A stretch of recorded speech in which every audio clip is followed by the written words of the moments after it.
우리 인생 가운데 어떤 형태든 고난은 항상 있고 피할 수 없다고 생각합니다. 삶에서 겪는 이런저런 고통이 끊이지 않습니다.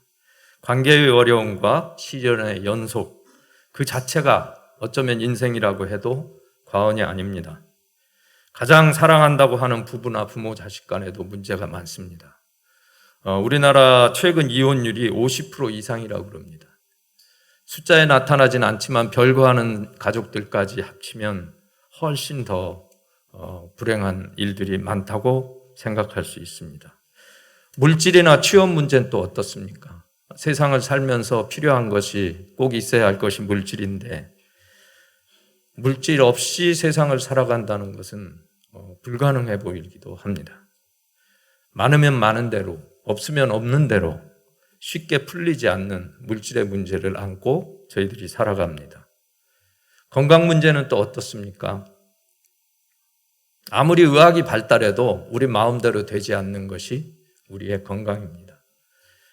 성인 60세 이상 중 6명 중에 1명은 사고로 죽는다고 합니다. 그 1위가 암이고 그 다음에 뇌졸중, 교통사고, 자살순이라고 합니다. 어떤 형태든 살면서 피할 수 없는 고난은 항상 내 곁을 따라다니는 것 같습니다.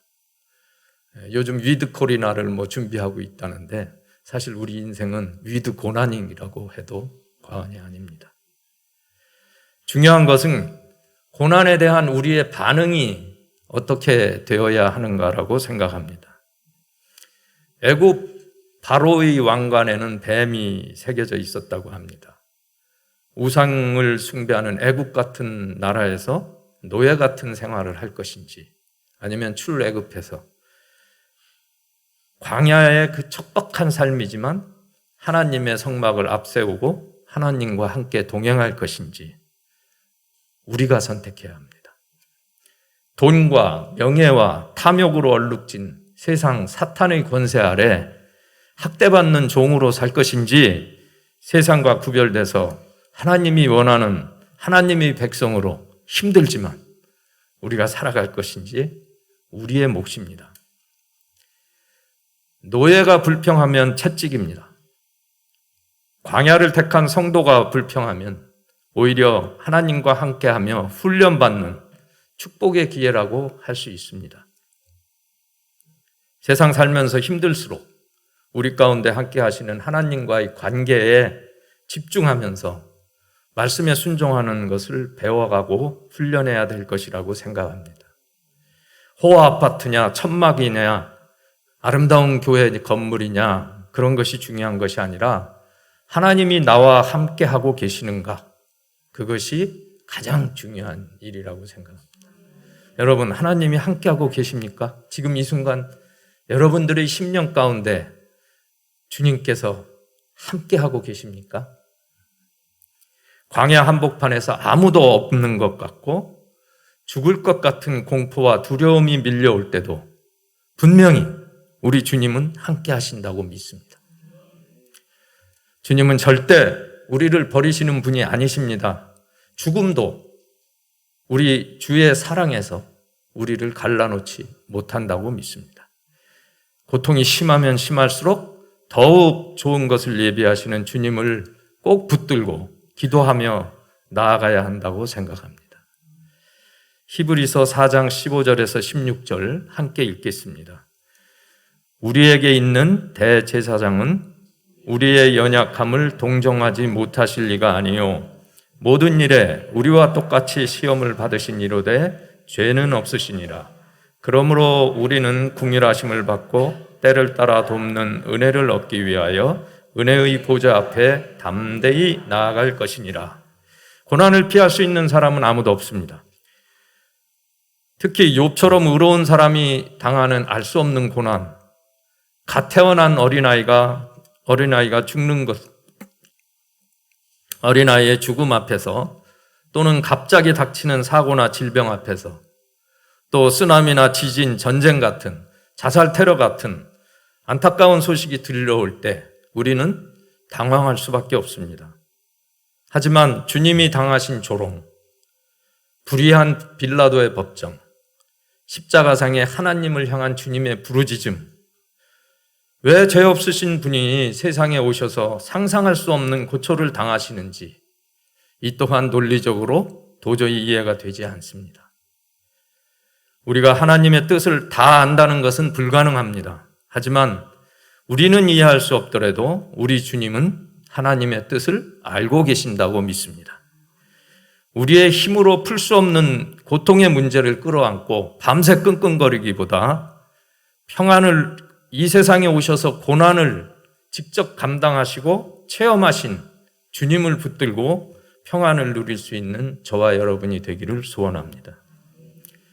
한편 달리 생각하면 고난은 하나님의 사랑을 경험할 수 있는 뜻이 있는 선물이라고 할 수 있습니다. 주께서 감당하신 십자가의 고통으로 우리는 구원을 받았고 성령의 인도하심을 따라 은혜의 보좌 앞에 담대히 나아갈 수 있는 권리를 선물로 받았다고 생각합니다. 삶에서 겪는 고통이 끊이지 않지만 고통을 몸소 겪으신 주님을 꼭 붙들고 우리 앞에 닥친 고난을 넉넉히 이기는 저와 여러분이 되기를 원합니다.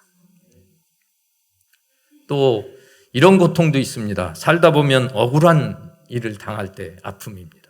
시편 31편 1절 그리고 22절 23절을 함께 읽도록 하겠습니다.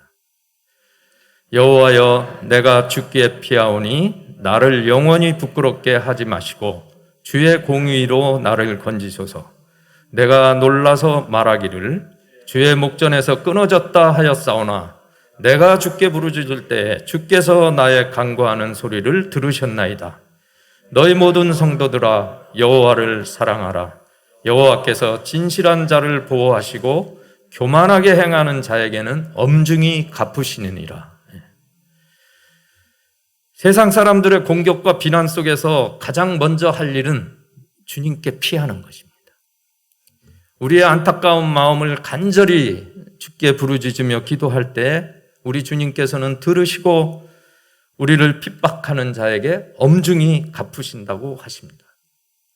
모든 억울함과 불평과 불만, 염려와 근심도 나의 생각으로 내가 직접 대항하려 하지 말고 우리보다 훨씬 크신 주님께, 그 주님께서 갚으실 것을 믿고 부르짖어 기도하는 길만이 우리 영혼이 피폐하지 않고 사는 길이라고 생각합니다.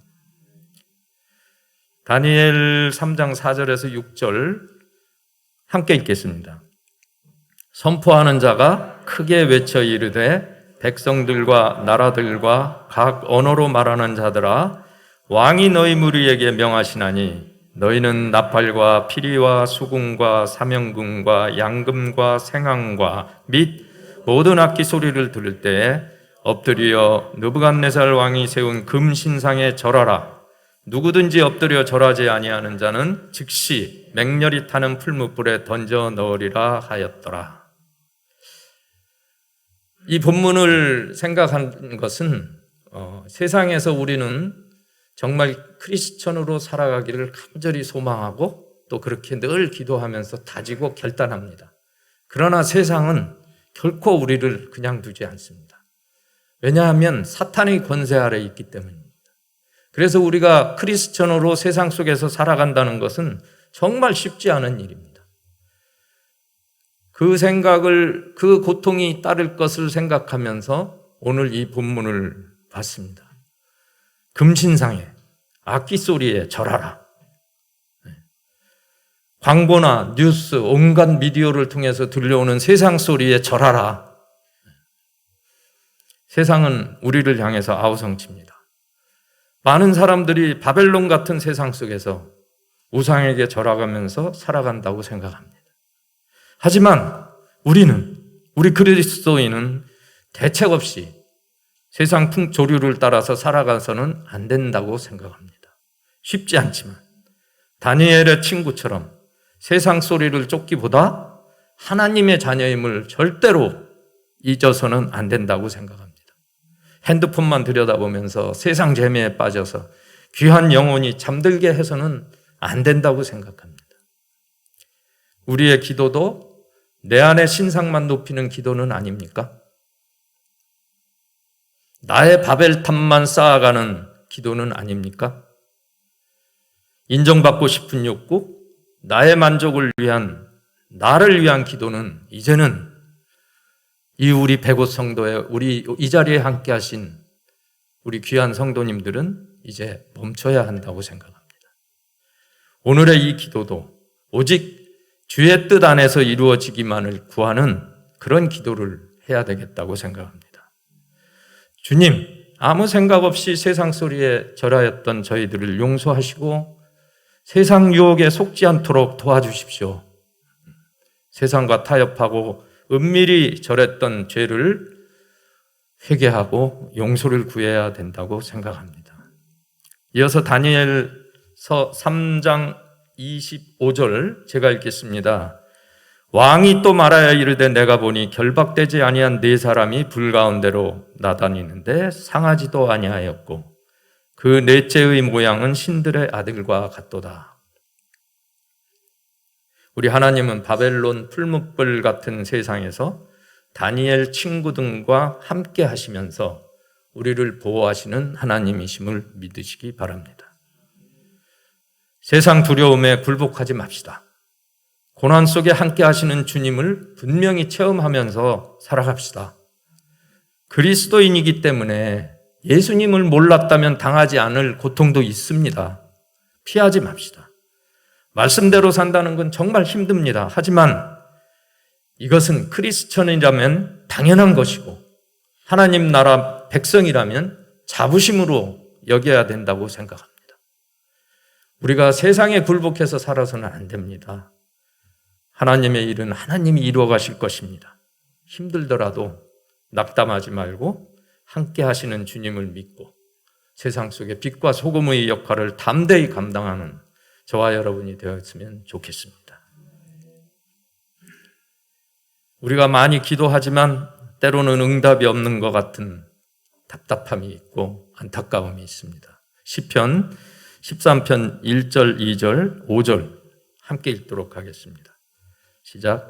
여호와여 어느 때까지니까 나를 영원히 잊으시나이까 주의 얼굴을 나에게서 어느 때까지 숨기시겠나이까 나의 영혼이 번민하고 종일토록 마음에 금신하기를 어느 때까지 하오며 내 원수가 나를 치며 자랑하기를 어느 때까지 하리이까 나는 오직 주의 사랑을 의지하여 싸우니 나의 마음은 주의 구원을 기뻐하리로다. 우리가 극심한 고통으로 인해 주님께 통곡하며 기도하지만 주님은 침묵하실 때가 있는 것 같습니다. 들리지 않습니다. 우리는 즉답을 원하지만 주님은 전혀 반응을 보이시지 않습니다. 마치 주님께서 십자가에 향해서 걸어가실 때, 또 십자가에 달리셨을 때 하나님께서 주님을 버린 것 같은 그런 심정으로 하나님께 부르짖었던 우리 주님과 같은 그런 고통을 저희도 느낄 때가 많습니다. 솔직히 기도는 하지만 응답이 없으면 고난을 통과하면 정금같이 나올 것이다. 그러니 인내하라. 그런 말도 위로가 되지 않을 때가 있습니다. 어찌하여 나를 버리시냐이까. 침묵하시는 하나님께 원망이 앞설 때도 있습니다. 극한의 고통이 바닥을 쳤다고 생각했는데 또 끝없는 나락으로 빠져들어갑니다. 뭐라도 붙잡고 싶고 죽을 것 같은 고난 앞에서 정신적인 고통은 이루 말할 수가 없습니다. 죽지 못해 산다는 말이 딱 맞는 말입니다. 하지만 우리 하나님은 누구십니까? 무질서에서 혼돈에서 질서를 창조하신 하나님이십니다. 하나님은 선과 악을 없애진 않으셨지만 주권적으로 모든 선악간의 상황을 통제하시고 만들어 가시는 분이십니다. 아무리 참담한 일이더라도 구원하지 못하실 일도 없으신 분입니다. 침묵하시는 중에도 하나님은 일하시는 분입니다. 우리가 지난 시간을 돌아보면 어려움 중에도 정말 어려웠었는데 어떻게 지났나 싶을 정도로 항상 함께 하셨던 주님이십니다. 그런 주님이 지금 오늘 이 시간에도 우리와 함께 하십니다. 아멘. 우리가 참고 견디면 반드시 주님께서는 세상 기쁨이 아닌 하나님이 주시는 구원의 기쁨을 맛볼 수 있게 하실 수 있으리라고 믿습니다. 영적인 축복은 오직 하나님의 주권 안에만 있음을 믿으시기 바랍니다. 다른 데에서 우리가 복을 받을 수 없습니다. 우리 주님도 마귀의 시험과 십자가의 형벌, 인간으로서 받을 수 있는 극한의 고통을 다 감당하셨습니다. 우리와 같은 성정으로 우리의 고통을 공감하시며 위로하기 원하시는 분이십니다. 우리와 함께 하시며 우리의 친구가 되기를 원하고 계십니다. 세상 속에서 그리스도인으로 살아갈 때 겪는 비난에 대한 주님의 참된 위로는 지금 당장 기도의 응답을 받는 것이 아니라 주님도 고난 중에 우리와 함께 하신다는 것이 가장 큰 위로입니다. 주님은 지금도 우리 안에서 말씀하십니다. 나도 너와 함께 고통을 받고 있단다. 우리 함께 견디자. 내 아픔 나도 안다. 이 밤에 우리와 함께 하시며 위로하시는 주님의 음성을 들을 수 있기를 원합니다. 이유 없는 사춘기도 끝이 있다고 합니다. 고난은 반드시 끝이 있습니다. 고난 중 합력하여 선을 이루시는 하나님과 주님의 십자가를 믿는 우리들입니다. 주님과 함께 어려움을 끝까지 견디는 저와 여러분이 되기를 기도합니다. 지금은 침묵하고 계시지만 하나님의 때에 분명히 구원하실 것이며 우리가 감당할 수 있는 것보다도 더 많이 좋은 방법으로 해결하실 것입니다. 희망을 포기하지 말고 끝까지 견디는 저와 여러분이 되기를 원합니다. 요즘 코로나 시대입니다. 또한 우리에게는 우리가 감당할 수 없는 고통이 있습니다. 많은 사람들이 그냥 아무 생각 없이 살다가 코로나 위기 같은 전쟁이나 지진, 재해 이런 소식을 들을 때 우리는 운명이라고 생각합니다. 기복신앙은 하나님을 믿기만 하면 모든 일이 만사형통이라는 게 기복신앙입니다. 우리의 신앙은 그렇지 않습니다. 성경은 고난과 고통을 피하지 말고 직면할 것을 말씀하고 있습니다. 재앙도 우리가 알 수는 없지만 분명히 하나님의 뜻이 있다고 믿습니다. 베드로전서 1장 7절 함께 읽겠습니다. 너의 믿음은 확실함은 불로 연단하여도 없어질 금보다 더 귀하여 예수 그리스도께서 나타나실 때에 칭찬과 영광과 존귀를 얻게 할 것이니라. 엄청난 재앙의 소식이 들려올 때마다 우리는 안타까워합니다. 하지만 좀 더 깊이 가정과 개인의 믿음을 돌아보는 신앙 성숙의 기회로 삼으면 어떨까 생각해 봅니다. 세상 재미에서 벗어나 심판의 때를 한번 묵상해 보시기를 원합니다. 다시 오실 주님 앞에 과연 우리가 당당히 설 수 있는지, 내일 오신다면 우리의 믿음은 어떤 상태인지 매일매일 점검하는 기회로 삼으며 살아가기를 원합니다. 코로나 재앙 속에서 대면 예배도 마음대로 못 드리고 또 이것이 언제 가야 될지 몰라서 위드 코로나를 준비한다고 합니다. 이럴수록 내 뜻과 나의 욕심을 따라 살았고 이생의 자랑과 교만한 모습으로 살았던 우리 자신을 돌아보면서 우리 자신이 좀 더 하나님께 가까이 가는 성숙의 기회로 삼았으면 좋겠습니다. 오늘 본문처럼 믿음의 확신으로 예수 그리스도께서 다시 나타나실 때 칭찬과 영광과 존귀를 누리는 우리 모두가 되기를 소원합니다. 재난의 소식을 듣거나 당할 때 두려워만 할 게 아닙니다. 슬픔이나 저주, 고통이 없는 곳, 사망이나 아픔이 없고 하나님이 함께 계신 곳, 주께서 예비하신 영원한 본향을 바라보면서 결코 절망하지 않는 참된 예배자의 삶을 저와 여러분이 함께 살아가기를 소원합니다. 죽음은 천국의 시작이라고 생각합니다. 이 땅에서의 선택은 우리 몫입니다. 하나님께서 심판을 미루시며 이 시간도 기회를 주고 계실 때 말씀만 듣고 말씀을 듣기만 하던 우리의 삶이 행하는 삶으로 바뀌어야 한다고 생각합니다. 이제는 그럴 때가 되지 않았습니까? 또 할 수만 있다면 미얀마나 아프간처럼 예기치 않는 고통으로 신음하는 사람들에게, 자연재해로 모든 것을 잃고 주저앉은 사람들에게, 주위의 힘든 영혼들에게 주님의 사랑으로 은밀히 베푸는 일을 아끼지 말아야 된다고 생각합니다.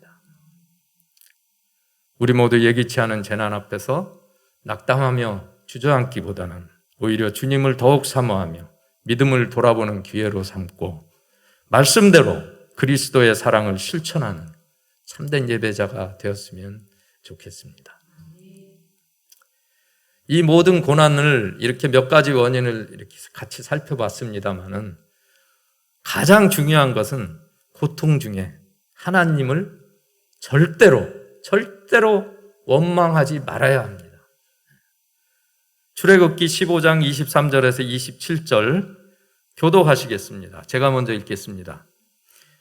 마라에 이르렀더니 그곳 물이 써서 마시지 못하겠으므로 그 이름을 마라라 하였더라.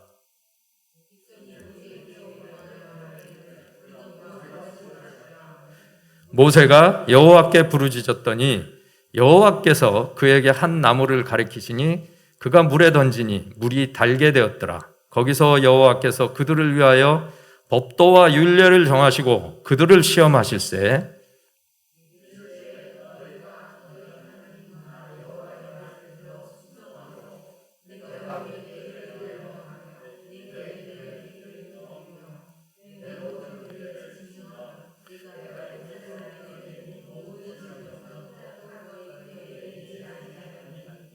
나는 너희를 치료하는 여호와임이라. 그들이 엘림에 이르 함께 읽겠습니다. 그들이 엘림에 이르니 거기에 물샘 12과 종려나무 70그루가 있는지라. 거기서 그들이 그 물 곁에 장막을 치니라. 우리 하나님은 쓴 물도 단물로, 혼인잔치에서 물을 포도주로 얼마든지 바꾸실 수 있는 분임을 믿으시기 바랍니다. 마라를 지나더니 얼마 안 되는 그 한 5시간 정도 거리라고 그럽니다. 물샘 10들과 종려나무 70그루로 장막을 칠 수 있는 엘림을 예비하고 계신 분입니다. 이런 하나님을 알지 못하고 우리가 눈앞에 보이는 좌절과 절망에 빠져서 허우적거린다면 결코 절망의 늪에서 벗어날 수 없을 것입니다. 원망은 하나님을 믿지 않는 것이 원망입니다. 하나님이 가장 싫어하는 것입니다. 하나님의 일방적인 은혜로 기적같이 홍해를 건너고 이 사건을 만납니다. 홍해를 건너고 소리 높여 이스라엘 민족이 찬송하던 그 이스라엘 민족이 마라를 만나자마자 쓴 물이 쓴 뿌리가 돼서 가짜 신앙이었음을 여지없이 드러내고 있습니다. 왜 우리를 여기로 데려와 다 죽이는가? 하나님을 원망하다가 여호수아와 갈렙을 제외한 모든 1세대 이스라엘 민족들이 적과 글이 흐르는 가나안 땅에 이르지 못하고 죽고 맙니다. 입술의 원망과 불평은 망하는 지름길입니다. 모세처럼 원망할 것이 아니라 하나님께 나아가 기도를 해야 됩니다. 그럴 때 마라 같은 고통이 저주가 아니라 오늘 말씀처럼 하나님의 법도와 율례를 따라 치유의 하나님을 경험하는 축복으로 바뀐다고 믿습니다. 현실이 힘이 들수록 하나님을 탓하며 내가 처리하려고 하지 말고 조용히 눈물로 기도하며 치유하시는 주님의 손길을 경험하는 저와 여러분이 되기를 원합니다. 너무나도 잘 알려진 메리 스티븐슨의 모래 위의 발자국이라는 시가 있습니다. 많은 분들이 아실 텐데 인생의 마지막에서 뒤를 돌아보니 발자국이 한 쌍뿐. 하나님은 어디에? 왜 저를 버리셨나요? 하나님이 말씀하십니다. 나는 너를 버리지 않았다. 너를 업고 간 자국이다. 사랑하는 자를 구원하시기 원하는 예수님, 나를 깊은 고난에서 끌어주실 주님을 소망하며 우리 모두 간절히 기도하는 이 시간이 됐으면 좋겠습니다. 사람이 아니라 주님을 의지함으로 문제가 해결받는 놀라운 역사가 이 밤에 이루어지기를 소원합니다. 고난받는 자녀를 위해 우리 하나님은 지금도 일하고 계시며 죽어가는 나를 향해 손을 내미시는 주님임을 우리 모두가 믿고 만나는 그런 시간이 되기를 원합니다.